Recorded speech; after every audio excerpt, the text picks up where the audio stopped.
দোলতলা দোহারি আজকে দেখাবো। দোলতলা দোহারি মানে দোলতলার ঠিক পাশেই এয়ারপোর্টের কিন্তু একদম কাছে একটা জমি দেখাচ্ছি। যাদের বাজেটটা মোটামুটি আছে, মিনিমাম মানে দেখুন, একটা ভালো প্রপার্টি কিনতে গেলে আপনি যদি বাস স্টপ থেকে মোটামুটি হেঁটে 3-4 মিনিটের মধ্যে আসতে চান, আপনার গাড়ি ঢুকতে হবে।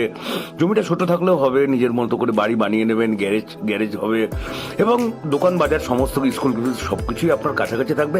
তো সেই সব প্রপার্টি তো দাম একটু হবেই। তবে আজকে আমি যেটা দেখাচ্ছি ভ্যালুটা কিন্তু খুব একটা বেশি না। টোটাল 1.5 কাঠা জমি আছে, ঠিক আছে? টোটাল 1.5 কাঠা জমি আছে, একদম কিন্তু 12 ফুটের চওড়া রোড আছে, দেখতেই পাচ্ছেন 12 ফুটের চওড়া রোড আছে।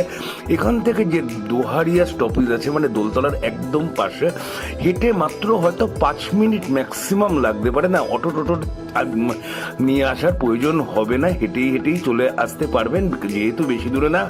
এখান থেকে বললাম বাস স্টপ আর মধ্যমগ্রাম স্টেশন মোটামুটি 2 কিলোমিটার 2.5 কিলোমিটার হয়ে যাবে। স্টেশনটা একটু দূরে আছে কিন্তু বাস স্টপ একদম কাছাকাছি। 1.5 কাঠা জমি আছে। 1.5 কাঠা জমির আস্কিং প্রাইস না, ফাইনাল প্রাইস হিসাবেই মেনে চলতে পারেন।